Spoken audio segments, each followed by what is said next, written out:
এই দারুণ স্বাদের ডিমের চপটা সেদিনকে বানিয়েছিলাম, একদম উপর দিয়ে মুচমুচে। দেখো আওয়াজটা।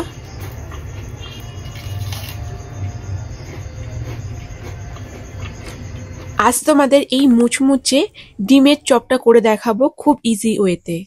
প্রথমে এখানে আলু সিদ্ধ করে নিয়েছি, ভালোভাবে আলুটা সিদ্ধ করতে হবে।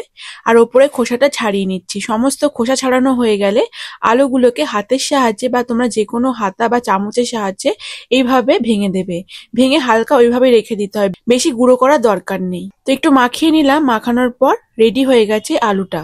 তো আলুটা রেডি হয়ে গেছে। এই পর্যায়ে কড়াই সর্ষের তেল গরম করে তার মধ্যে পেঁয়াজ কুচি দিয়ে একটু হালকাভাবে ভেজে নিলাম। পেঁয়াজটা একটু নরম হয়ে আসলে আদা, কাঁচা লঙ্কা, রসুন বাটা 1 চামচ মতো দিলাম আর সামান্য জল দিয়ে মশলাটাকে ভালো করে কষিয়ে নিচ্ছি। এই পর্যায়ে 1/2 চামচ জিরে গুঁড়ো, 1/2 চামচ ধনে গুঁড়ো, 1/2 চামচ লাল লঙ্কা গুঁড়ো, 1/2 চামচের একটু কম গরম মশলা, স্বাদ মতো লবণ দিয়ে ভালো করে মশলাটা কষিয়ে নিচ্ছি।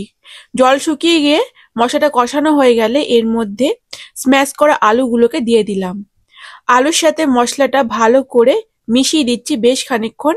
এইভাবে কড়াইয়ের মধ্যে ফ্রাই করতে হবে। যখন আলুটা বেশ মাখো মাখো হয়ে যাবে তখন রেডি হয়ে যাবে আলুর পুরটা। তো আলুর পুর একদম রেডি। এরপর পুরোপুরি ঠান্ডা করে নেব। এদিকে ডিম সিদ্ধ করে নিয়েছি, ডিমের ওপরে খোসাটা ছাড়িয়ে নিচ্ছি। ওপরে খোসা ছাড়ানো হয়ে গেলে একটু ধুয়ে নেবে, কারণ খোসাটা অনেক সময় লেগে থাকে গায়ে। এরপর একটা বাটিতে ডিম ভেঙে নিচ্ছি, একটা ডিম। তো ভালো করে ফেটিয়ে নিচ্ছি।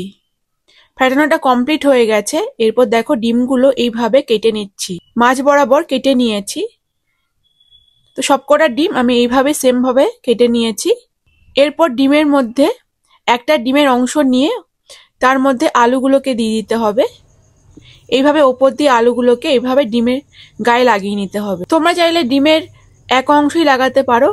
আমি কিন্তু পুরো ডিমের ওপরের অংশটা লাগিয়ে নিয়েছি আর পুরোটাই ভালো করে আলুর সাহায্যে এইভাবে চেপে চেপে একটা শেপ করে নিয়েছি, লম্বা গোল যেভাবে দিতে পারো। তো শেপটা রেডি। আর কয়েকটা ডিমে আমি শুধু একটা অংশই লাগিয়েছি, আলুর পুরটা লাগিয়ে নিয়েছি। এদিকে ডিমের মধ্যে দিয়ে বিস্কুটের গুঁড়ো আমি এখানে ইউজ করিনি, আমি ইউজ করেছি ব্রেড ক্রাম্ব।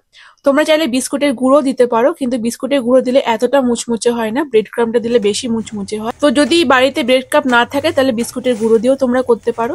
এবার দুবার আমি ডিমের মধ্যে দিয়ে এইভাবে একটা কোট করে নিয়েছি, ওপরে লেয়ারটা লাগিয়ে নিয়েছি। আর যেটা একটা অংশ দিয়ে ডিমটা আলুর পুরটা লাগানো ছিল সেটাও সেম ভাবে করে নিয়েছি।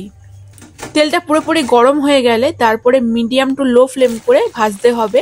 শেষের দিকে একদম হাই ফ্লেমে ওপরটা ক্রিস্পি হয়ে গেলে নামিয়ে নেবে।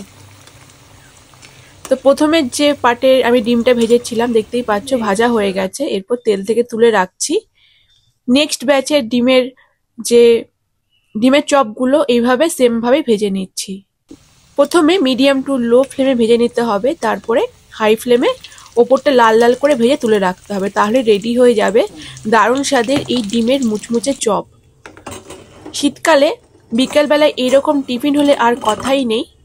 তো বাড়িতে অবশ্যই তৈরি করো, বিকালে টিফিন হিসাবে এটা পরিবেশন করো, অসম্ভব সুন্দর হয়।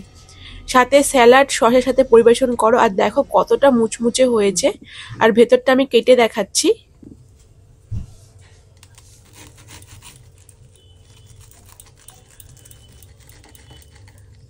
দেখতেই পাচ্ছ কতটা সুন্দর লাগছে, খেতেও কিন্তু ততটাই সুন্দর হয়েছিল।